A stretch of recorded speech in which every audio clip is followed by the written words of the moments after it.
de la presse, bonsoir. Heureux de vous retrouver à nouveau pour ces rendez-vous hebdomadaires qui revient sur les grandes décisions prises lors du Conseil de ministres de la semaine dernière. Ce soir, ce sera une émission spéciale que nous allons consacrer principalement sur le massacre de Kichiché. Comme vous avez tous suivi, le Conseil de ministres du vendredi dernier s'était essentiellement focalisé sur le sujet. Le président de la République avait déjà, dès l'entame de sa communication, dénoncé ces événements odieux qui ont conduit à la mort à plus d'une centaine des compatriotes, et des instructions ont été données notamment pour ouvrir une enquête judiciaire. Au moment où je vous parle, la ministre d'État, ministre de la Justice, a donné injonction au procureur général pour qu'un dossier soit ouvert, et donc il y a une enquête qui a déjà été ouverte. La ministre de la Justice qui séjourne aux Pays-Bas à La Haye rencontrera demain les procureurs parce qu'il demandera aussi à ce niveau-là l'ouverture d'une enquête pour que toute la lumière puisse être faite sur ces sujets. Aujourd'hui, c'est le jour où se termine aussi les deuils nationaux qui avaient été décrétés par le président de la République pour que toute la nation puisse être compatissant avec les familles de personnes qui ont été touchées, qui ont disparu.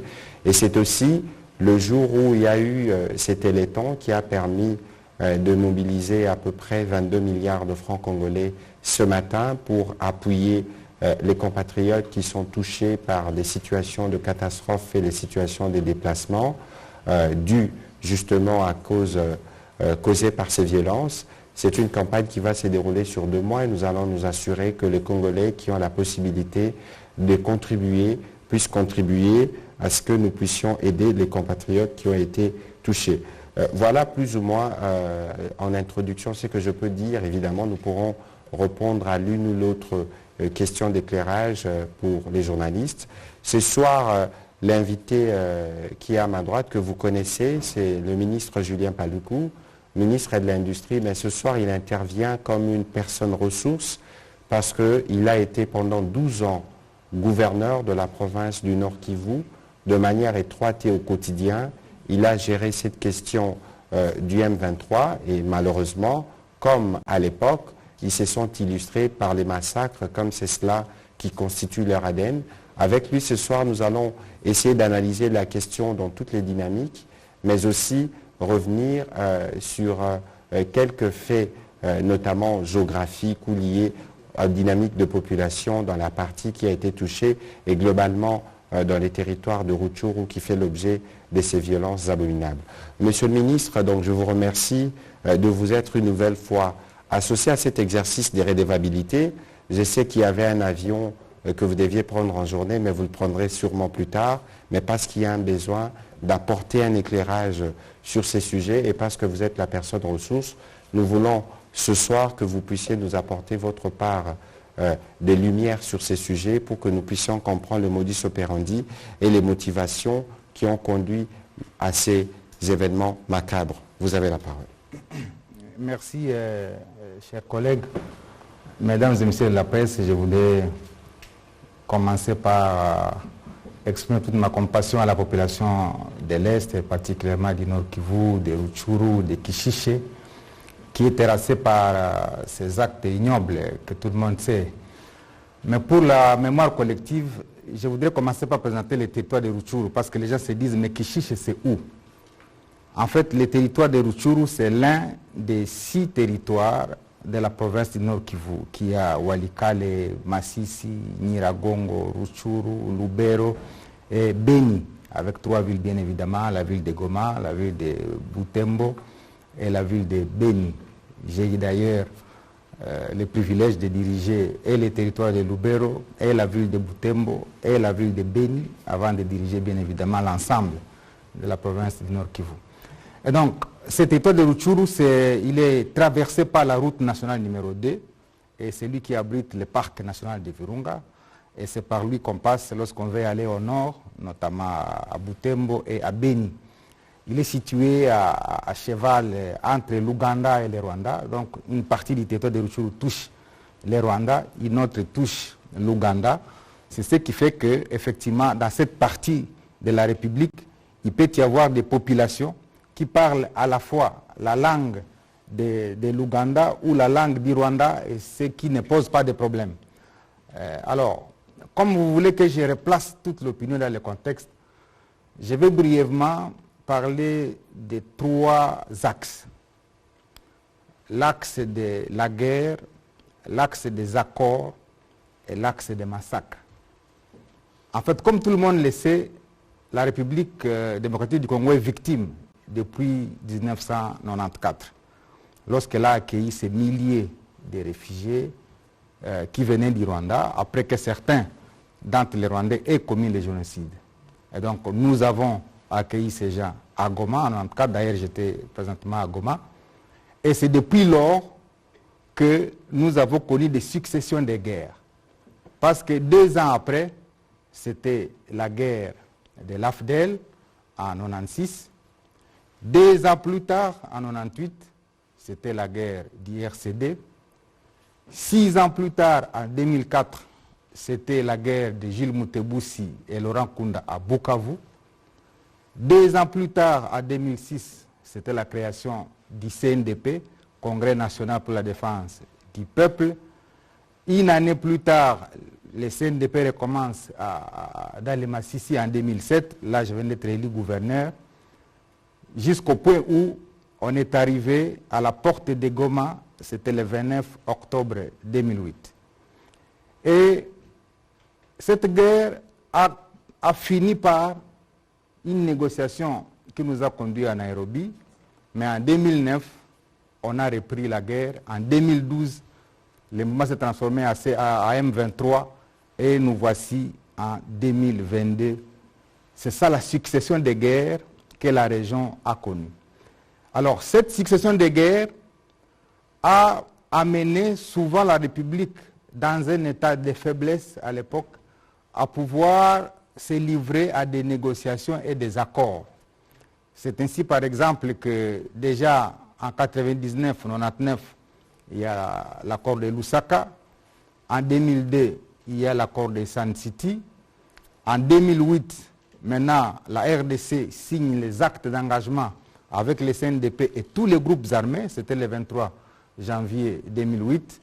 Et finalement, le CNDP n'était pas satisfait, reprend la guerre en juillet de la même année, jusqu'à nous amener encore à un autre accord que nous sommes allés négocier à Nairobi, lorsque vous vous rappelez, Olusegun Obasanjo était désigné par les Nations Unies, et Benjamin Mkapa, l'ancien président tanzanien, était désigné par l'Union africaine pour nous amener effectivement, encore une fois, à signer avec ces rebelles, ce qui a fait que de tous ces accords-là, ils ont abouti par l'intégration de ces anciens rebelles au sein de notre armée. Et ça, ce sont des stratégies d'affaiblissement permanent de notre armée que nous avons connues de par l'histoire. Alors, on est revenu, après ces accords de 2009, encore une fois à la guerre, comme je l'ai dit, jusqu'à la capitulation du M23 en 2013. Mais de toutes ces périodes-là que je viens d'évoquer, c'est le 3e axe, c'est l'axe des massacres, ces gens n'ont cessé de commettre des massacres partout où ils sont passés. Vous vous rappelez les massacres de Kakobola, les massacres de Kasika, les massacres finalement de Kiwanja, c'est au Nord Kivu, avec les CNDP, c'était dans la nuit du 4 au 5 novembre 2008, et ces massacres étaient pilotés par Bosco Ntaganda, qui était le chef d'état-major général du CNDP à l'époque, à la tête Laurent Kunda. Il y a eu 150 civils qui ont été tués à l'époque, dans la seule cité de Kiwanja. Et dans d'autres cités, il y avait des tueries ciblées, qui ciblaient les communautés, effectivement, du territoire de Rutshuru. Alors, revenons maintenant sur le dernier massacre de Kishiche. À part tous ces massacres que je viens de citer, les mouvements, que ce soit les CNDP, que ce soit les M23, ont toujours ciblé de manière particulière les communautés qui vivent dans les territoires de Rutshuru pour créer la peur, pour créer l'errance. La preuve, c'est que tous les camps de déplacés que vous avez au Nord Kivu, c'est des camps qui sont essentiellement peuplés par une ou deux communautés seulement. Donc la stratégie, c'est de devoir éliminer une partie de la communauté de cet espace. C'est pourquoi nous avons à un moment donné communiqué sur la planification du génocide qui est en train de se faire sur les populations congolaises. Et donc Kishiche est une des localités situées à l'ouest du parc de Virunga, dans la chefferie de Bwito. Parce que la carte à côté, peut-être que je ne sais pas si on pourra avoir une vue. Oui, parce que le territoire de Rutshuru a des chefferies. Il y a la chefferie de Bwisha et la chefferie de Bwito.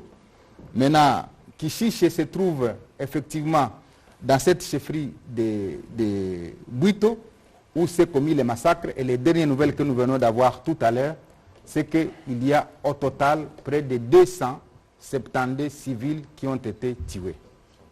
Alors les discours de Kigali, les discours particulièrement de Kagame, c'est de dire non, ce sont des FDLR qu'on est en train de tuer, ce sont les groupes armés, alors qu'à Kishiche, les gens qui ont été tués étaient dans une église adventiste, la plupart. Dans une église adventiste, je ne sais pas si ceux qui sont dans une église constituent des groupes armés. Donc, cette stratégie-là d'élimination sélective d'une communauté n'est pas loin, effectivement, de ce qui s'était passé au Rwanda lorsque une partie de la communauté avait été tuée. Et c'est pourquoi nous n'avons pas peur de dire qu'au stade actuel, c'est une planification du génocide sur le sol congolais qui est en train de faire. FDLR, c'est un ingrédient qu'utilise effectivement le régime rwandais pour survivre au niveau international. La preuve, c'est quoi? C'est que si vous voulez connaître l'âge de FDLR, il faut vous interroger sur l'âge du président Kagame. Parce qu'en 1990, il y avait deux armées en face. Il y avait le FPR, dans lequel était le président Kagame, et il y avait les Interahamwe, qui faisaient partie de l'armée de Habyarimana. Donc c'est ça l'âge moyen. L'âge moyen de ces gens-là, c'est celui-là. 60, 70 ans, 80 ans.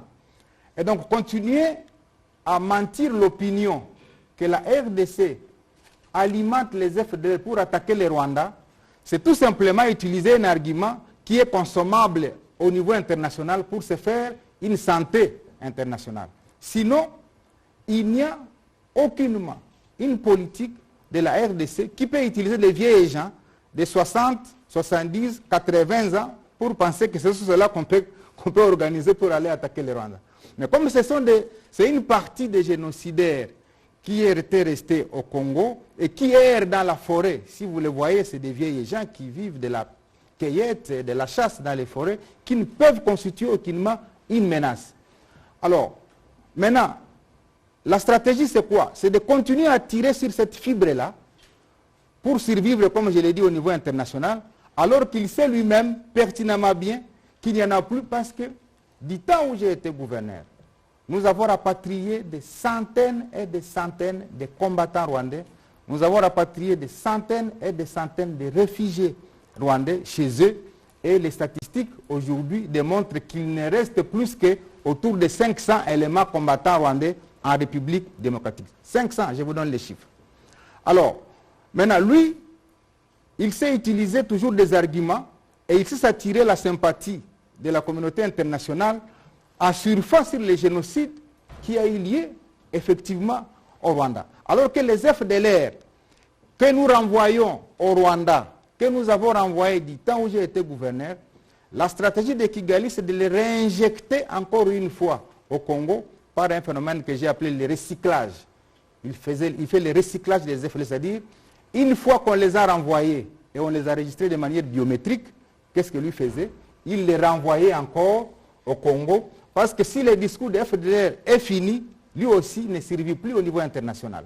Et la MONUSCO et toutes les Nations Unies, à travers le HCR, savent qu'on a fait un enregistrement biométrique et des combattants rwandais et des réfugiés renvoyés à Kigali, et qu'on a retrouvé encore ces combattants rwandais sur le sol congolais, renvoyés par le gouvernement rwandais, et retrouvés parce qu'ils avaient été enregistrés de manière biométrique. Et donc c'est une stratégie qui a été montée pour aveugler la communauté internationale, et heureusement que la gouvernance actuelle est en train de découdre et de déconstruire tous ces mensonges qu'on a filtrés au niveau international. Et l'attraction de cette communauté internationale, il les fait par les passes qu'il fait à chaque fois qu'il y a des problèmes. Vous voyez au Mozambique, il y a les djihadistes par exemple qui ont pris les gisements gaziers que Total allait exploiter avec un investissement de 20 milliards de dollars. Et qu'est-ce qu'il fait? Le président rwandais, il s'est dit prêt à envoyer les troupes rwandaises pour aller combattre les djihadistes, pour fermer la bouche aux Français. Et il fait de même pour la Centrafrique. Et partout, les Nations Unies ont besoin de troupes. Effectivement, Kigali déploie ses troupes pour fermer toute la bouche des Nations Unies. C'est ce qui a fait que même le secrétaire général des Nations Unies, lorsqu'on lui a posé la question de savoir, ces armes-là viennent d'où? Il a été incapable de citer le Rwanda, parce que tout simplement, il s'est dit, mais en citant le Rwanda, peut-être qu'il va dire, je retire toutes mes troupes dans les missions onusiennes qui sont disséminées à travers le monde. Donc, nous avons voulu replacer l'opinion dans un contexte de compréhension de la géopolitique internationale, qu'il utilise pour se faire une santé politique, une santé en surface sur les génocides rwandais, alors qu'au Congo, il est clairement indiqué qu'il ne peut y avoir nullement de génocide. Et le discours que le président rwandais tient en disant que lui est le protecteur d'une communauté, c'est un discours qui vise effectivement à semer la haine pour exposer cette communauté-là partout où elle est. Alors que là où elle est, elle se considère comme ayant la nationalité du pays d'accueil. Maintenant, quand lui développe un discours pour dire qu'il est protecteur d'une communauté, c'est comme s'il est en train de dire au monde entier que ceux qui sont là-bas ne sont pas les vôtres, ils sont les miens. Donc au contraire, au niveau international, celui qui développe un discours de haine, c'est le président rwandais qui veut semer la haine dans les communautés qui vivent paisiblement en RDC et partout ailleurs. La preuve, j'ai été gouverneur, j'ai eu des ministres de toutes les communautés et il ne s'est posé aucun problème entre les communautés, qu'elles soient minoritaires, qu'elles soient majoritaires. Et moi j'ai toujours dit que la population congolaise est essentiellement un assemblage de minorités. Ce n'est pas comme au Rwanda où il y a deux ethnies et au Burundi il y a deux ethnies. Si ce n'est pas l'une, c'est alors l'autre. Ce qui n'est pas le cas en RDC, c'est 450 ethnies. On ne peut pas dire qu'il y a un risque de génocide là où coexistent 450 ethnies. Donc, tous ces mensonges-là, nous devons maintenant les découdre à travers des communications internationales pour que les gens comprennent que, eh bien, on doit arriver à la fin d'aveugler cette communauté internationale par des arguments qui ne tiennent plus debout. FDLR, haine, tribal en RDC ou insertion des FDLR dans notre armée. Tous ces mensonges-là, nous voudrions que vous puissiez nous aider à les déconstruire parce que si vous faites la comparaison entre la gouvernance qui se passe au Rwanda et la gouvernance qui se passe en RDC, c'est le jour et la nuit. C'est le jour et la nuit. Là-bas, personne ne peut parler. La preuve, c'est qu'un musicien qui a seulement chanté pour une opinion qui a énervé le pouvoir de Kigali, il a été zigué tout de suite. Donc ça veut dire qu'on n'a pas de leçons à donner à la République démocratique du Congo par rapport à la gouvernance démocratique, par rapport aux questions de paix et de sécurité. C'est plutôt les gouvernants de la RDC qui, par des passerelles de paix qu'ils veulent construire, qui veulent que toutes les populations vivent ensemble, qui veulent que nous puissions asseoir la paix dans la région des Grands Lacs, quand d'autres veulent nous niveler vers le bas en perpétuant les conflits. Violence. Donc voilà brièvement ce que je peux donner comme introduction pour la compréhension générale de la problématique, en citant par quand même un point, c'est l'aspect économique de la guerre. Le Rwanda a été au Congo de 1998 en 2003 pendant 5 ans en créant les RCD au motif qu'ils venaient poursuivre les FDLR. Mais je l'ai dit, je crois les 2 août ici, en lieu et place de poursuivre les FDLR, il est sorti de la RDC comme premier producteur du coltan et des cassitérites. Est-ce que c'est le coltan et les cassitérites qui constituent les FDLR au Congo? Voilà la question. Deuxième chose, le 25 janvier 2009, l'armée rwandaise est entrée au Congo. Pendant 1 mois, jusqu'au 25 février, d'ailleurs ça coûtait la vie d'ailleurs à l'ancien président de l'Assemblée nationale qui a dit qu'il n'était pas informé de l'entrée de l'armée rwandaise par l'opération Umoja Wetu. J'étais là Ils sont entrés jusque dans les fins fonds. Maintenant, quand vous voyez l'armée rwandaise aujourd'hui aller vers Kishishe, c'est parce qu'on poursuit la mine de Somikivu qui détient le pyrochlore. Le pyrochlore, c'est les minéraux qui entrent dans la fabrication de fusées. Et c'est recherché à travers le monde. C'est la mine de Somikivu qu'on est en train de suivre effectivement là-bas. Et aller vers Massissi pour contrôler la mine de coltan, parce que nous détenons 60% des réserves mondiales du coltan dans les Massissi. C'est particulièrement le pyrochlore et le coltan dans les Massissi qui fait l'enjeu de la guerre. Et au niveau international, on connaît tout ça, et c'est pourquoi il a le soutien, parce que les réseaux mafieux qui exploitent illégalement les minéraux sont derrière ces entreprises-là. La preuve, c'est que vous avez appris qu'à Kigali, on a ouvert des fonderies d'or. Mais quand les séries ont commencé à revenir en RDC, les fonderies d'or de Kigali ont fermé, parce qu'elles n'étaient plus alimentées par l'or. Et les fondateurs sanctionnés. Hein? Voilà. Donc c'est des questions comme ça qu'en international, nous devons aider à faire porter dans les bouches de tous les milliers qui doivent écouter les autorités congolaises pour qu'on comprenne qu'il n'y a rien de guerre là-bas parce qu'il y a FDLR, parce qu'il y a haine, il y a guerre, parce qu'il y a coltan, parce qu'il y a or, parce qu'il y a cassitérite, parce qu'il y a wolframite, parce qu'il y a tous ces éléments que Kigali veut avoir, parce qu'il veut avoir 3 types de contrôle sur l'Est: contrôle politique, contrôle militaire, contrôle économique. Dès qu'il n'est pas rassuré d'avoir les 3 types de contrôle, il n'est pas à l'aise à Kigali. Et donc, les autorités congolaises doivent ouvrir l'œil et les bons, et c'est pourquoi on m'a invité pour que je récite à l'opinion toutes ces informations-là à l'intention de la mémoire collective. Voilà, on a ouvert l'œil et les bons, et d'ailleurs, pour nous remettre justement dans le contexte dans lequel nous sommes, le président de la République a rencontré les jeunes le week-end dernier, où il leur a dit clairement que nous n'avons pas de problème avec les Rwandais ou les Rwandaises. Les problèmes, c'est le régime à la tête du pouvoir à Kigali qui n'a pour seul objectif que de s'aimer l'instabilité, la mort et la désolation à l'est de la République démocratique du Congo. En accord avec la technique, on peut réécouter les propos du président de la République. Ne haïssez pas les étrangers. Et d'ailleurs, à propos du Rwanda, ça ne sert à rien de regarder le Rwandais comme un ennemi. Non. C'est le régime rwandais avec Paul Kagame à sa tête qui est l'ennemi de la République démocratique du Congo. Les Rwandais et les Rwandaises sont nos frères et sœurs. Et d'ailleurs, ils ont besoin de notre aide parce qu'ils sont muselés. Ils ont besoin de notre aide pour se libérer.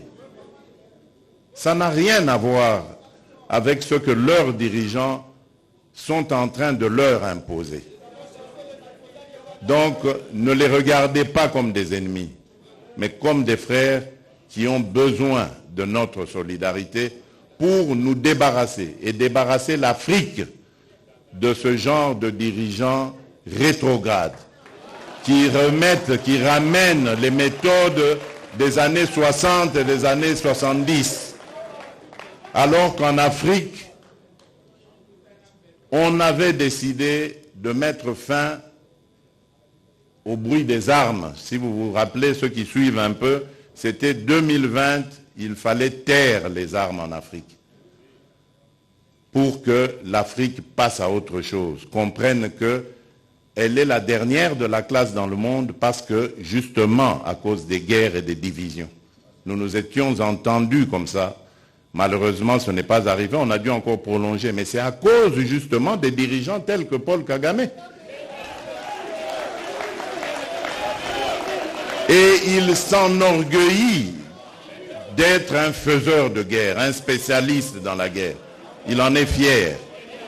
Moi, à sa place, je me cacherais, j'aurais honte d'assumer le fait qu'on sème la mort et la désolation. C'est honteux.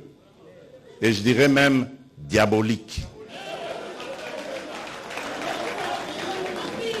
Nous n'allons pas manger de ce pain-là. Voilà, le président de la République l'a dit de manière claire. Tout à l'heure, j'ai reçu une dépêche, plutôt un message de l'ambassade américaine disant que le secrétaire d'État Blinken avait à nouveau appelé le président Kagame pour lui demander de cesser tout soutien au M23. Maintenant, le soutien apparaît comme né sur les visages et nous espérons qu'il respectera ce qu'on a souscrit tous au mini-sommet de Luanda. On va commencer la série de questions avec Madame Paulina Zidi.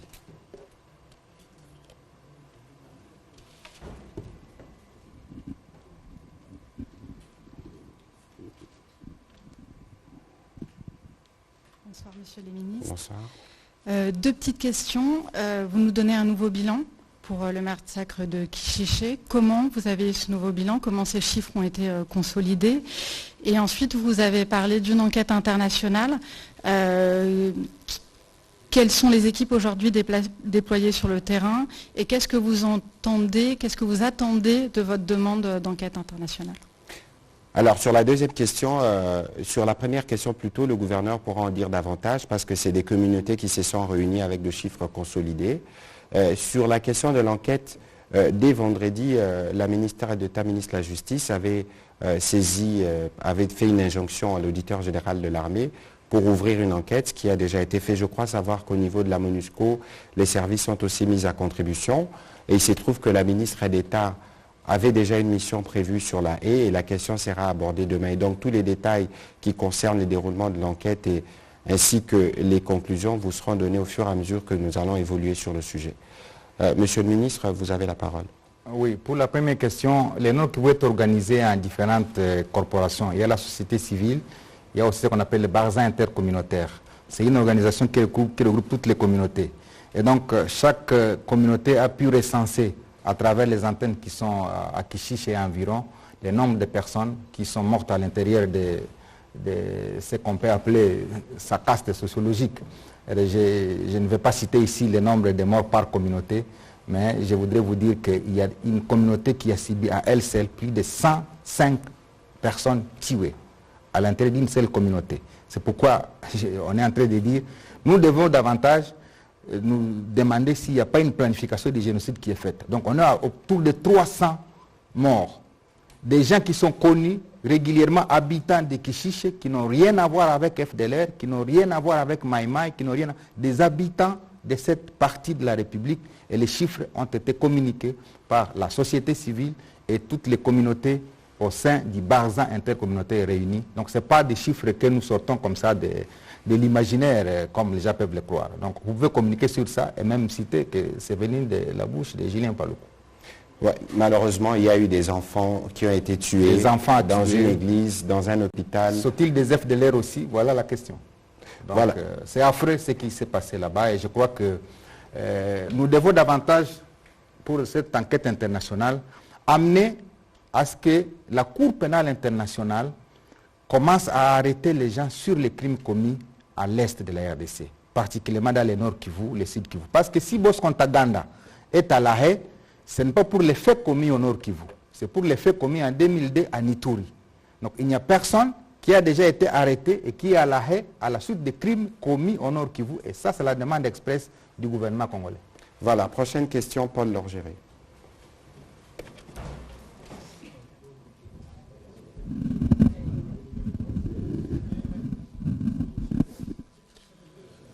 Monsieur le ministre de l'Industrie, bonsoir. Monsieur le ministre de la Communication, Paul Lorgerie, Reuters. Voilà, c'était pour savoir, donc vous avez annoncé ce chiffre qui est astronomique, on le regrette. Est-ce que vous auriez quelques détails, notamment sur la façon de procéder des assaillants?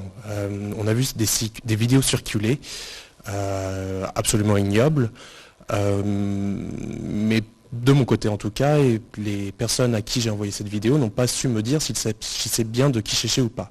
Donc est-ce que vous auriez des détails sur la façon de procéder des assaillants? Et on m'a demandé de poser la question en anglais, donc je vais poser la question en anglais également. Do you have any details about how the assailants took the village of Kichiché and what was the main, how did they proceed to take it and what was the main how people were wounded after the attack. Thank you. Et je voudrais préciser aussi le nombre d'enfants. Monsieur le ministre, vous parlez d'enfants. Hier, vous m'avez donné un chiffre. Quelle est cette part d'enfants tués dans l'église adventiste ainsi que dans l'hôpital? Merci. Oui, je ne vais pas tomber dans les pièges de commencer à vous donner le détail parce que là, je me serais transformé en enquêteur. Donc je pense que nous devons laisser les enquêtes qui sont ouvertes d'aller nous produire les éléments. Parce que si je parle des questions qui seront contredites par les enquêteurs, je me serais discrédité moi-même.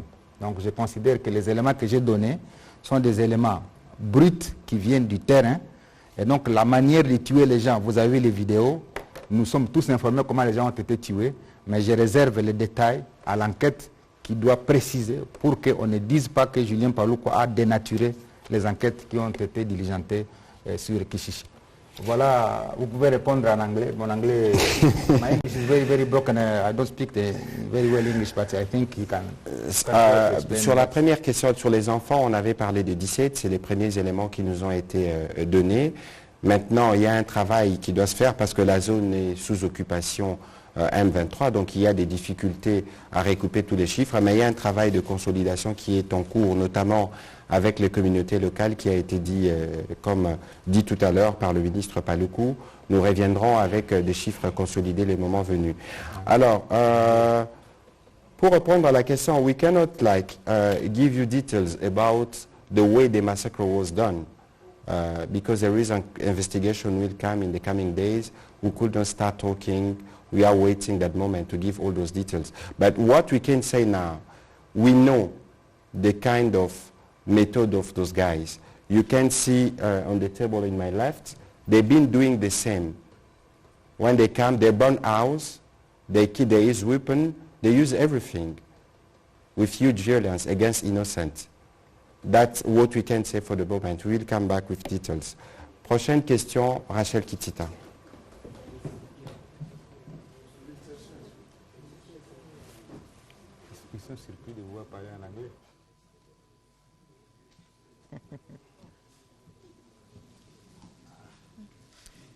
Merci beaucoup, Monsieur le Ministre. Je parle en français. Mes félicitations pour votre anglais. C'est ma première fois de vous écouter parler anglais. C'est pas magie, mais c'est... Comprenez.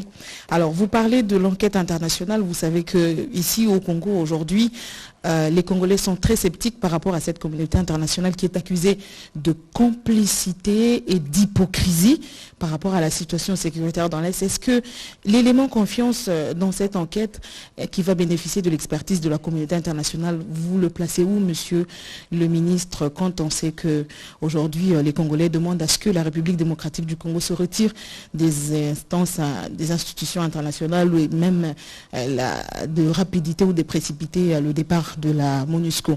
Une question d'actualité au ministre Patrick Mouyaya, c'est en rapport avec les assises de Nairobi. C'était en principe aujourd'hui que devaient se clôturer donc ces discussions. On en est où et quelles en sont les grandes conclusions? Voilà, je répondrai après le collègue Paluku. Oui, l'hypocrisie et la complicité internationale sont l'œuvre de la désinformation. C'est-à-dire, lorsque la communauté, pendant tout ce temps, n'a été nourrie que par les discours de Kagame, génocide, haine tribale, évidemment, elle ne pouvait que s'aligner sur ce que lui veut.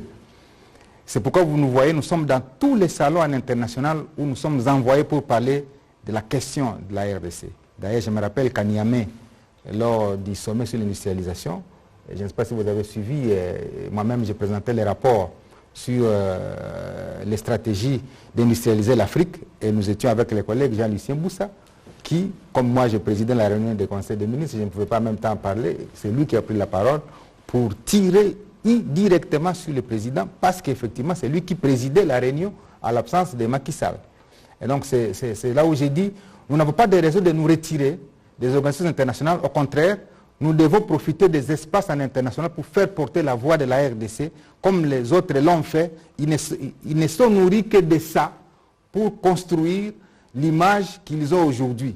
Et donc ces espaces-là sont importants pour devoir expliquer à la face du monde ce que sont devenus les drames en RDC.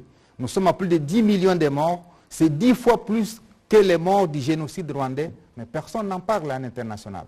Et donc il faudrait que les Congolais, tous comme un seul homme, puissent porter la voix de ces 10 millions de morts, des types de massacres qui ont été commis. J'ai cité Kasika, Kakobola, Tingi Tingi, aujourd'hui Kishiche, Tamugenga, Rugari, Bunagana. Tous ces espaces-là ont connu des massacres des populations. Et évidemment, au niveau du ministère de la Justice, on est en train de documenter tout cela pour que désormais il y ait un dossier solide qui soit envoyé au niveau de la Cour pénale internationale, parce que l'impunité fait qu'il y ait ces guerres cycliques qui reviennent, parce que ce sont les mêmes acteurs, Bosco Ntaganda, Makenga, Laurent Kunda, Ngarouye, ce sont les mêmes noms qui reviennent, parce que jamais un seul ou deux d'entre eux n'ont été sanctionnés. Donc je crois que c'est pour nous l'occasion de briser cette hypocrisie internationale, de briser cette complicité internationale en donnant la vraie information de ce qui se passe sur le terrain. Alors, s'il faut compléter le collègue Paluku sur le sujet, hier vous avez suivi la marche des chrétiens catholiques à travers le pays. Ils sont revenus sur le même message. Lorsque vous voyez un mal et que vous ne les dénoncez pas, vous êtes complice. Et c'est l'essence de l'interpellation que nous faisons à ceux que nous considérons comme de partenaires. Aujourd'hui, il y a des rapports. Vous avez suivi qu'il y avait un rapport du groupe d'experts des Nations Unies. Il y a les propos qui ont été tenus par le secrétaire général des Nations Unies lui-même en disant que les M23 s'est comporté comme une armée régulière. À la question de savoir qui arme les M23, d'où viennent ces armes, il a dit que ces armes viennent de quelque part. Aujourd'hui, tous les services de sécurité des pays occidentaux sont au courant que le Rwanda est en République démocratique du Congo. Il est important qu'ils soient en mesure de dénoncer non seulement cette agression, mais aussi de tirer les conséquences. Donc les Congolais sont en droit légitime de le regarder de manière singulière, parce que lorsque vous vous dites que vous êtes des amis, lorsqu'il y a des situations de ce genre, vous devez être en mesure de dire le mal là où il est et être en mesure de tirer les conséquences. Nous apprécions la clarté de la position américaine qui a été réitérée aujourd'hui et nous espérons que tous les autres pays emboîteront le pas pour que nous puissions au moins avoir une même vue sur celui qui est coupable et voir les conséquences qu'il faut tirer pour amener la paix. À votre question sur les discussions de Nairobi, les discussions devaient se clôturer aujourd'hui, mais finalement elles seront clôturées demain, parce qu'il y a eu quelques soucis logistiques, quelques problèmes logistiques qui ont été posés à la facilitation, et le président Kenyatta a décidé qu'en attendant de régler ces problèmes liés principalement à la motivation ou au déplacement de certains participants, que la clôture se fasse demain. On va prendre la question de Dieu merci, Lusakumunu de Top Congo.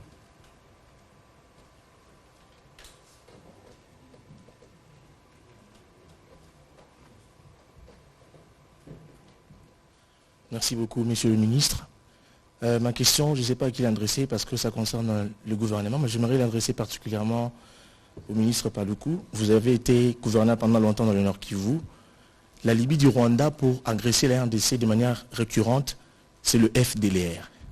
Mais dans les discussions aujourd'hui, Kinshasa ne présente pas des solutions pour que, ne fût-ce que ces 500 hommes, ces 500 combattants qui restent, puissent aussi quitter le territoire congolais et qu'enfin, Kigali ne trouve plus d'alibi pour tout le temps violer les territoires congolais. Quelles sont les solutions que propose Kinshasa pour que finalement, on ne parle plus du FDLR? Avant que le gouverneur ne vous donne des éléments, mais je veux vous renvoyer, le ministre, excusez-moi, bon, ministre, gouverneur, honorable, voilà.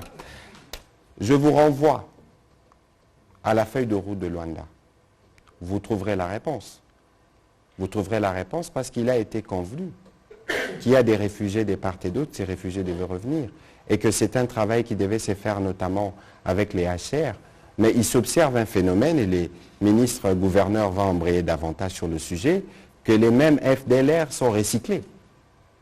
Moi, je me souviens que lorsque nous étions en juin de l'année dernière à Goma, avec des officiers qui encadraient la visite du président Kagame, un de nos officiers a reconnu un élément FDLR qui avait été rapatrié au Rwanda, qui a été réintégré dans l'armée.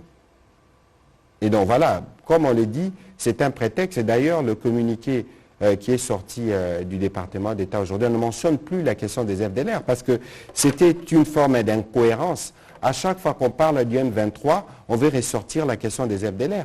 Les FDLR, c'est un facteur d'insécurité d'abord pour les Congolais. Et les FDLR, 28 ans plus tard, comme le ministre Paluku l'expliquait tout à l'heure, mais ils ont 60 ans, ceux-là. Et après, lorsqu'on dit, bon, après, ils répandent une idéologie génocidaire, mais c'est qui le chef des FDLR connu? Est-ce qu'aujourd'hui, ils sont en capacité de mettre en insécurité le Rwanda? Aujourd'hui, nous, les M23, c'est un groupe terroriste qui a été ressuscité dans les seuls objectifs de s'aimer la terreur et d'occuper une partie de la République démocratique du Congo. Cela doit être bien clair. Monsieur le ministre? Oui, je voudrais passer par un raisonnement par analogie. Lorsque le président rwandais parle de FDLR, FDLR, FDLR, il faut seulement que l'opinion se pose une seule question. Quelle est la localité rwandaise qui a déjà été occupée par les FDLR, même pendant 2 minutes, pour qu'on dise que les FDLR constituent une menace? Donc c'est vous dire, c'est comme un épouvantail. Quand vous avez un champ de riz, vous y mettez des épouvantails pour les secouer et faire fuir les oiseaux. C'est en fait ça, c'est ce que représentent les FDLR aujourd'hui. Les combattants et les réfugiés ont été littéralement rapatriés chez eux. Jusqu'au point où Kigali voulait évoquer ce qu'on appelle la clause de cessation du statut des réfugiés. Pour ceux qui connaissent en droit international, la Convention de Genève de 1951 permet au pays d'invoquer la clause de cessation du statut des réfugiés pour dire que si pendant une période les gens ne rentrent pas dans leur pays, ils cessent d'avoir le statut de réfugiés dans les pays d'accueil. Et nous, à l'époque, nous avons été en Afrique du Sud à l'époque pour ne pas évoquer cette clause de cessation parce que c'était une ruse que voulaient utiliser encore une fois les Rwandais pour laisser les résiduels qui sont encore en RDC comme des populations congolaises. Donc la RDC n'a jamais évoqué la clause de cessation du statut des réfugiés qui est dans la Convention de Genève de 1951. Donc c'est pour vous dire que parmi les solutions, effectivement, il faut qu'on communique davantage sur des chiffres devenus minimes des FDLR et les Nations Unies elles-mêmes ont reconnu qu'il n'y a pas plus que 500 éléments qui errent à gauche, à droite, pour lesquels, d'ailleurs, à un moment donné, on l'avait relocalisé à Kisangani, avec l'objectif de devoir les amener dans un pays qui peut les recevoir momentanément avant de rentrer chez eux. D'autres disent, comme nous, on a toujours été poussés au dialogue chaque jour avec nos groupes armés, mais si parmi ces groupes qui sont au Congo, il y en a qui demandent qu'ils parlent au gouvernement de Kigali, il faut que la communauté internationale, à un moment donné aussi, ouvre cette passerelle de dialogue entre Kigali et ses concitoyens. Parce que ces réfugiés, ces Rwandais ne sont pas des Congolais. Ce sont des Rwandais. Il ne faut pas que Kagame commence à les rejeter comme si ce sont des populations congolaises dont il veut se débarrasser. Il doit comprendre que c'est des populations rwandaises qui doivent rentrer chez lui. Et lui, comme chef du Rwanda, doit les accueillir. Donc, cette stratégie de chercher toujours à laisser les Rwandais en RDC, ils veulent la maintenir en international. Et nous, comme gouvernement, effectivement, on est en train de se battre pour que tous ceux qui restent là puissent être rapatriés chez eux. Et la grande stratégie du président de la République, c'est de construire ce système de défense pour que des aventures ne puissent plus durer dans les années qui suivent. Parce que lorsque Kigali saura que dans les 24 heures de l'attaque d'une portion du territoire de la RDC, eh bien, dans les 24 heures, les troupes congolaises peuvent se retrouver à Kigali, ce sera le jour où la guerre prendra fin dans la région de Grand Lac. Voilà, on va prendre la dernière série des questions parce qu'il y a le match qui commence à 20h. Madame Ekambo, Paul Matendo, Blaise Zainda, Beaka Bangé, Prince Mayon. Il y aura une question en Swahili pour le ministre Paluku. Alors, s'il vous plaît, une question, comme ça nous permet de gérer minutieusement le temps. Merci, Excellence. Je vais poser ma question d'abord au ministre de l'Industrie, ministre Julien Paluku. Je pense qu'il est temps, comme vous le dites ici, de marteler sur le fait qu'il n'existe plus des FDLR. Alors je veux savoir quand même, pour que l'opinion comprenne, ils sont arrivés à combien en 1994, ils étaient à combien? Parce qu'aujourd'hui, ils sont à 500, ils n'existent même plus, puisque ce sont de vieilles personnes. Donc le ministre l'a dit aussi, le ministre de la Communication l'a dit aussi, qu'ils n'ont aucune capacité de nuisance. Mais ils étaient à combien au départ? Et pour le ministre de la Communication, hier, sur toute l'étendue du territoire, il y a eu ces marches, les marches des fidèles catholiques qui ont répondu à l'appel de la SENCO, des pères de l'Église. Et il y a eu des messages très forts. On a souligné la complicité de la communauté internationale et les départs parmi les décisions qu'ils ont portées à l'endroit de la population, c'était les départs immédiats de la MONUSCO. Est-ce que vous adhérez à ces décisions et qu'est-ce que le gouvernement congolais dit? Merci. On va prendre la prochaine question. On répondra à la fin, comme ça on fait une économie de temps. Merci beaucoup, Monsieur le Ministre. C'est Paul Matendo, Radio Kapi. Je reviens sur, l'actualité oblige, je reviens sur la manifestation d'hier des catholiques. Alors, il y a une recommandation que je retiens. Les évêques disent qu'il faudrait désormais soumettre à l'Assemblée nationale tout accord avant d'être ratifié. Il faut que l'Assemblée nationale puisse l'examiner avant d'être ratifié. Quelle est votre réaction, la réaction du gouvernement? Merci beaucoup. Moi, je reviens sur la campagne de solidarité nationale qui a été lancée aujourd'hui. Je pose ma question, bien entendu, au ministre de la Communication. Déjà, des sommes importantes ont été récoltées aujourd'hui, notamment 10 millions de dollars du gouvernement. Et les ministres qui ont été présents à cette activité ont aussi contribué à hauteur de 400 millions de francs congolais. Ma question est de savoir quelles sont les dispositions que vous avez prises au niveau du gouvernement pour garantir la traçabilité, notamment, mais aussi la transparence dans la gestion de ces fonds destinés aux victimes des guerres, mais aussi des catastrophes naturelles en RDC. Merci. Merci. Merci. Ma question, je la pose à l'ancien gouverneur de la province du Nord Kivu, le ministre Julien Paluku. C'est vrai, vous avez géré la province du Nord Kivu. Vous pouvez donner votre nom, s'il vous plaît? Beyar Kabeya. Vous avez géré cette province pendant plusieurs années. Ma question, c'est de savoir, parce qu'il y a plusieurs Congolais qui pensent que si nous voulons que la paix revienne à l'est du pays, nous devons d'abord chercher à obtenir le retrait de la MONUSCO. Est-ce que c'est votre point de vue aussi? Monsieur le ministre, le M23 récuse effectivement les accusations qui sont portées à son encontre et estime qu'il faudrait qu'il existe une commission d'enquête internationale pour que la commission puisse acter ou pas ces actes malencontreux qui ont été commis, pas seraient, on va dire, qui ont été commis à Kichiché, et que le gouvernement s'opposerait effectivement à la mise en place de cette commission. C'est ce que le M23 a affirmé dans une des radios périphériques écoutées depuis les provinces frontalières du Rwanda et de l'Ouganda. Et puis, que pense le gouvernement de l'accueil qui a été réservé au chef de guerre qu'on appelle Janvier, à Kichanga, qui a été reçu plus qu'un politicien? Est-ce que cela n'est pas en train de consolider le sentiment selon lequel la population se sent mieux protégée par certains groupes armés qui semblent être beaucoup plus communautaires en lieu et place des forces armées de la République démocratique du Congo, dont nous voulons effectivement une protection globale? Merci. La dernière question en Swahili.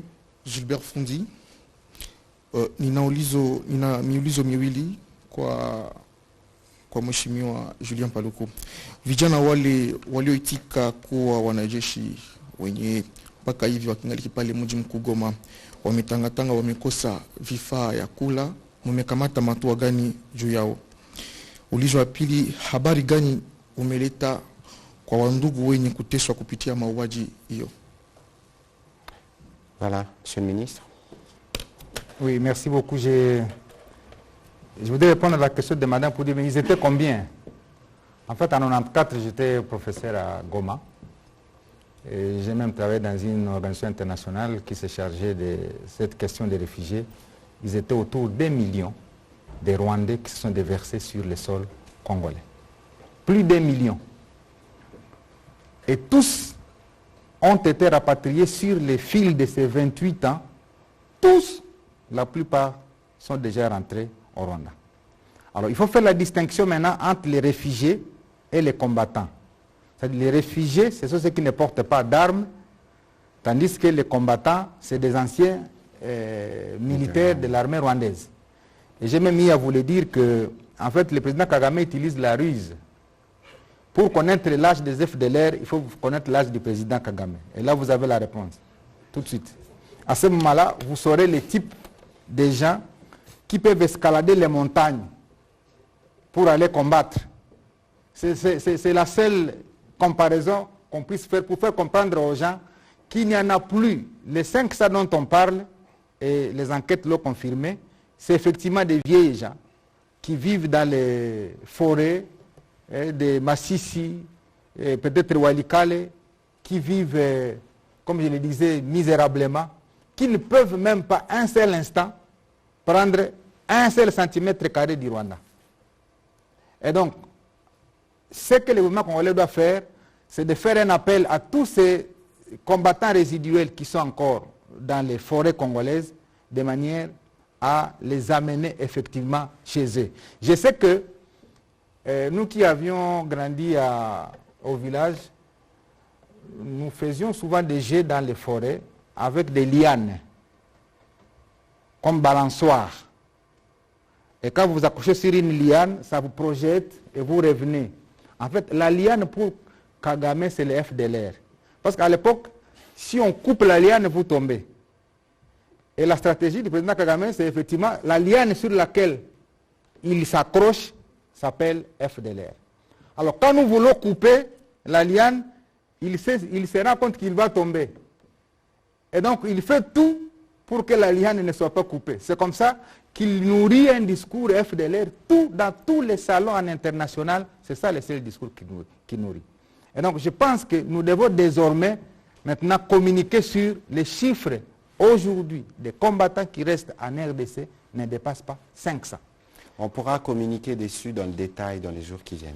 Alors, je pense que la plupart des questions... Maintenant, vous dites quel est mon point de vue sur le retrait de la MONUSCO. Je n'ai pas de point de vue personnel, parce que le gouvernement s'est déjà prononcé, je suis aussi membre du gouvernement, c'est que le gouvernement s'est prononcé sur la stratégie de retrait anticipé. Ça, c'est le gouvernement congolais. Et je crois qu'une équipe avait déjà été mise en place pour commencer à réfléchir sur la manière dont cela devra se passer. Donc, laissons les équipes qui ont été mises en place devoir nous décrire ou nous donner le calendrier qui a été consensuellement retenu. Sur cette question spécifiquement, le président de la République avait donné un horizon à New York. Il intervenait, je pense, sur RFI France 24, où il disait que la MONUSCO devrait partir après les élections de 2024. Et au moment où nous parlons, il y a le gouvernement qui travaille avec les Nations Unies justement sur les jalons, donc les 18 jalons qui permettent de préparer ces retraits progressifs. Et nous devons nous tenir compte de notre opinion qui s'est manifestée, qui a manifesté son hostilité vis-à-vis de la MONUSCO en demandant clairement son départ. Et donc ici, dans les jours qui viennent, dans quelques jours, il y aura une discussion sur le nouveau mandat de la MONUSCO. Le gouvernement sera représenté par le ministre des Affaires étrangères qui aura l'occasion de donner notre position. Mais ici, il faut noter que lorsqu'une mission est là depuis 20 ans et lorsque la population qui est censée protéger ne se sent plus rassurée par sa présence, ça ne sert à rien d'insister. Il y a par contre des tâches qui ont été dévolues aux Nations Unies, à la MONUSCO, après les mini-sommets de Luanda, qui devront être prises en compte et être réorientées dans le processus de désarmement ou dans des tâches qui sont, ou peut-être qu'il faut aller vers une mission plus offensive. C'est des pistes de réflexion. Vous avez suivi le Premier ministre belge, par exemple, dire que la mission en l'état actuel ne peut plus continuer et c'est de notre avis aussi. Donc sur ces sujets, nous aurons l'occasion de revenir dessus dès qu'on aura fini les débats sur la prochaine résolution concernant la MONUSCO. Vous pouvez continuer. Alors la question de Blaise, c'est que les M23 pensent que le gouvernement n'est pas prêt à une mission internationale. Vous savez, si nous commençons à accéder aux demandes et aux sollicitations du M23, c'est comme si on a consacré qu'il gère déjà un territoire à lui. Et ça, c'est très dangereux. Voilà pourquoi on ne peut pas commencer à discuter des propositions qui sont faites par les M23, parce que là, ils se prendraient comme à égalité avec le gouvernement sur un territoire qui prend une partie du territoire de Rutshuru. Donc je crois que nous devons être prudents comme gouvernement et on n'a pas peur qu'une enquête soit faite et ils savent ce qu'ils ont fait là-bas. Je crois que vous avez même suivi comment, constatant que les drames étaient graves, ils ont commencé à rassembler des populations pour faire des enterrements dans des fosses communes. Et je crois que les enquêtes vont devoir se pencher sur toutes ces questions parce que ces populations, la plupart d'entre elles, ont été enterrées dans des fosses communes. Si eux savaient que c'est des FDLR, devaient-ils se soucier de leur enterrement? Donc je crois que ce sont des questions comme ça qui révèlent effectivement qu'il y a eu massacre des populations au point où ils ont mobilisé les gens pour des enterrements collectifs dans des fosses communes. Parce qu'ils se sont rendus compte effectivement de la dangerosité. Et comme les corps ne pourrissent pas, je crois à l'espace de la récupération de cet espace-là, on va encore retrouver ces fosses communes dans Kichiche et alentour. Alors, Janvier Karaïri qui a été accueilli dans la partie de Kichanga en Prince, en fait, on peut tuer tous les Congolais, mais on ne va pas tuer la flamme de la résistance des Congolais. Et le président rwandais devra le savoir, la flamme de la résistance en RDC est tellement allumée que quel que soit le nombre de Congolais qu'il va tuer, il ne tuera pas la flamme de la résistance. Est-ce qu'on observe ça et là? Mais le gouvernement doit prendre en charge toutes ces questions, déjà qui se manifestent de bonne foi, pour dire qu'ils peuvent aider les pays, pour les orienter vers des programmes où ils peuvent valablement aider les pays. C'est le cas de Janvier Karaïri et de tous les autres. Ils sont nombreux, des gens qui sentent dans leur fort intérieur comment le Rwanda fait du mal à la RDC. Et c'est comme ça que vous voyez des gens prendre les armes croyant qu'ils doivent trouver des solutions. Mais je voudrais dire qu'il y a un gouvernement qui a une armée. On ne peut pas accepter qu'il y ait un foisonnement de groupes armés qui commencent à prendre la place du gouvernement. Ça c'est clair et net. Le gouvernement a été clair là-dessus qu'il n'y a que les forces régulièrement connues comme FARDC qui ont la mission de défendre l'intégrité du territoire. Kwandugu Fundi anasema vijana ambao wamekubali kuingia katika jeshi, mbona sasa wanakawia, bado serikali haijawasukuma kwenye mafunzo ya kwao. Nitakueleza ya kwamba waziri ambaye anahusika na mambo ya ulinzi ni yeye ambaye amekamata mpango ili wale vijana wote, iwe wasichana ambao wamekubali kuingia katika jeshi, wao na uhakika ya kwamba wote wataweza kusukumwa kwenye makao ambao watafunzwa ili walete ujuzi wao katika jeshi la kwetu. Unajua hapo awali walikuwa wakituma watu sijue Kitona, Kamina na sehemu zingine, lakini serikali imekamata hatua ya kuanza kufunza vijana mahali ambapo wanatoka ili tuwe na uhakika ya kwamba katika miezi 3 ama 6 tupate jeshi ya kuenea. Hapa sitataja matayarisho ambayo serikali inafanya, sababu kuna jeshi wengi ambao wako katika kampi wakifunzwa kabisa vizuri sana. Kwa siku zijazo nawaza Kongo itakuwa na jeshi kubwa sana ambayo itakuwa na vifaa, na yule ambaye atajaribu tena kusumbua Kongo ataona ile ambao wanasema cha mtemakuni. Nawaza ni kitu ambacho ni lazima tuzungumzie, kuweza kuhakikisha kwamba serikali inajitahidi kwa kuweza kuchunga maeneo yote ya Kongo, na isije kafikia hata siku moja wazo ya nchi jirani kuwaza kama inaweza kuingia katika nchi yetu ya Kongo. Habari ambayo tunayo kwa wale ambao wanateseka sehemu za Ruchuru, Kanyaruchinya, ni kwamba mmemwona tayari serikali imeweza kufungua mfuko wa fedha, na leo tumepata karibu dola milioni 11 ambayo tayari watu wameweza kupana kwa ajili ya kuweza kuhudumia wakaaji, wakimbizi na hasa jeshi ambao pia wana lazima ya huduma, ili kazi ambao wanaifanya waifanye kwa manufaa na kwa mafaa ya Kongo nzima. Asante. Voilà, je veux rebondir sur ce que disait le ministre Paluku, parce qu'il parlait de justement un message aux réfugiés, de l'assistance qui doit leur être apportée, de la collecte qui a eu lieu ce matin. Il y a eu la question de Prince Maïro.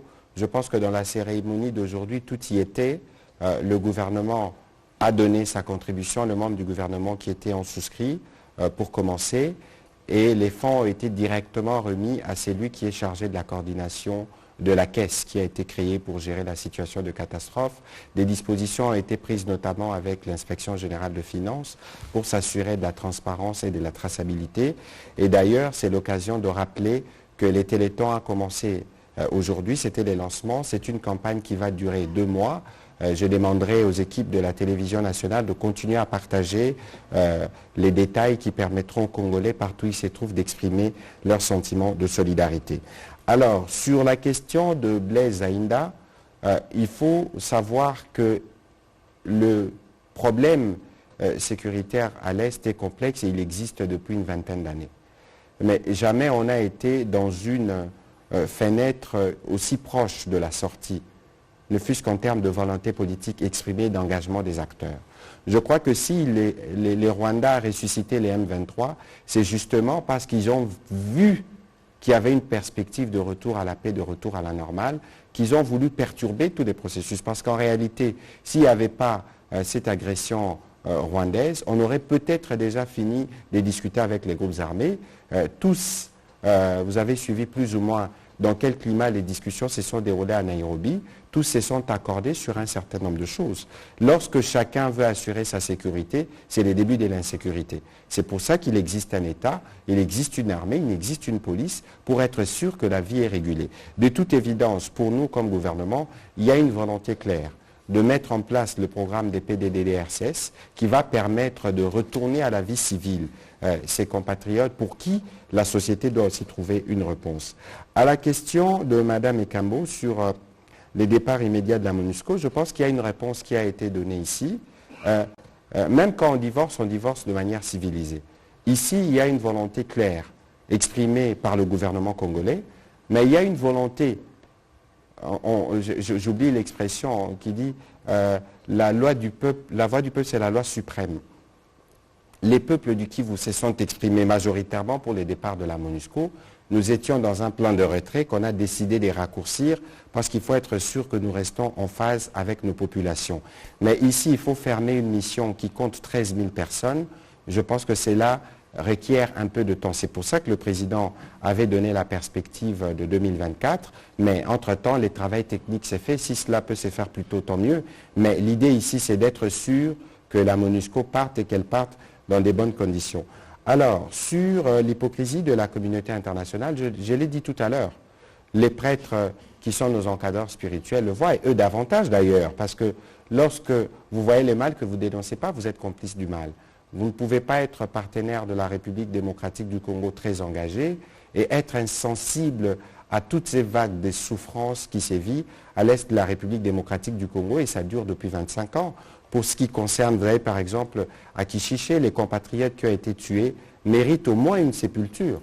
Et nous allons travailler pour être sûrs qu'après les enquêtes, qu'on soit en mesure de réserver des obsèques dignes à ces compatriotes parce qu'ils n'ont rien fait. Et ceux qui sont nos partenaires, je pense qu'il y a un message de la population congolaise à capter. On ne va pas faire le procès sur leur attitude en fonction de leurs intérêts, mais il est important d'écouter l'opinion publique congolaise et d'y réserver des réponses sans embâche, parce que le drame continue. Sur la question de Paul Matendo, je pense qu'ici, il y a... j'ai jamais vu, moi, depuis de longues années, une telle unité sur ce qui concerne la défense de la patrie. Je crois que la mobilisation de tous les Congolais de tous les bords est claire à ces sujets. Autant la mobilisation est claire, il faut la capter, autant nous devons être sûrs que chacun dans le rôle qui est le sien agit en fonction des intérêts de la communauté. Les propositions qui ont été faites par les évêques, nous les avons enregistrées, nous y répondrons de manière progressive parce que je sais que le fond de votre question, c'est la question de forces régionales. Les forces régionales, c'est une solution provisoire parce que c'est des forces qui viennent en appui aux forces armées de la République démocratique du Congo, parce qu'il est aussi question de gérer les menaces communes. Je pense qu'ici, on a parlé des lois de programmation, on a parlé des réformes de l'armée. Dès que les choses évolueront de manière positive, nous serons sûrs que ces choses ne se reproduisent pas, parce que c'est aussi cela l'un des points qui fait qu'aujourd'hui, les gens se sentent en insécurité lorsqu'on parle, par exemple, de la présence de certains pays dans la force, au sein de la force régionale. Et donc, c'est des messages que nous avons captés pour lesquels nous allons apporter des réponses. Je pense, Monsieur le Ministre, que nous avons répondu à toutes les questions qui nous ont été posées. Et je voudrais peut-être, en une seconde, vous donner la parole pour conclure cet échange. Oui, moi, je pense que ce qui s'est passé à Rutshuru, c'est un drame. c'est un crime de guerre, c'est un crime contre l'humanité, parce qu'il y a même des camps de déplacés qui ont été littéralement détruits par des miliciens, disons, de la coalition RDF et M23. Or, détruire un camp de déplacés est un crime de guerre, en même temps un crime contre l'humanité, parce que cette humanité-là est violée. Deux, ce qui se passe n'est pas loin d'une planification d'un génocide au Congo, parce que des ethnies sont visées, les personnes sont tuées à cause de leur appartenance ethnique. Et ça devrait faire l'objet des enquêtes au niveau international. 3, il faudra qu'on retienne que ce qui se passe à l'Est, c'est une guerre économique, parce que c'est le coltan qui est visé, c'est la cassiterite qui est visée, c'est l'or qui est visé, c'est le pyrochlore de la mine de Somikivu qui est visé, ce qui justifie la progression de l'armée rwandaise vers Kishishe, parce que c'est pour aller contrôler cette mine de la Somikivu pour y extraire le pyrochlore. Il faut que toute l'opinion le sache, qu'il n'y a pas de problème de haine ethnique en RDC, il n'y a pas de discours contre une communauté en RDC, c'est des ingrédients utilisés par le régime de Kigali pour survivre en international. Et donc l'ambition du gouvernement, c'est de couper cette liane sur laquelle le président Kagame s'est toujours accroché pour avoir un discours international, pour que finalement EFDLR et tous les autres disparaissent, parce que le chef de l'État tient que nous puissions vivre en paix dans la région des Grands Lacs. Vous avez suivi que le président de la République a clairement indiqué que la RDC n'a pas de problème avec les populations rwandaises, la RDC a des problèmes avec le régime de Kigali, qui s'est constitué ici en terroriste dans la région, en se nourrissant des sangs des Congolais pour survivre à l'international. Et je voudrais lancer le dernier message à la communauté internationale. Il faut que la communauté internationale cesse de servir celui qui se nourrit du sang congolais par les entreprises meurtrières qu'il pilote à travers ces terroristes du M23. Si la communauté internationale, les États-Unis, la France, la Belgique, l'Union européenne veulent la paix dans la région des Grands Lacs, eh bien, c'est le temps de soutenir le gouvernement congolais dans sa démarche d'asseoir définitivement la paix dans cette région des Grands Lacs. Voilà, on va terminer en disant qu'il est important que le Rwanda fasse sa part dans ce qui a été convenu au mini-sommet de Luanda, parce que c'est la boussole régionale. Il y aura une évaluation qui est prévue dans les prochains jours à Bujumbura, et que l'option de la force est l'option qui arrivera contre les M23. Je veux revenir, tout à l'heure on m'a renvoyé l'expression « les saluts du peuple et la loi suprême ». Voilà. Et c'est sur ça que nous travaillons et c'est ce qui nous guide. Et pour ceux qui sont morts à Kishishe, justice doit être faite, parce que si la justice n'est pas faite, le mal continuera à se perpétuer. Merci et bonne soirée chez vous.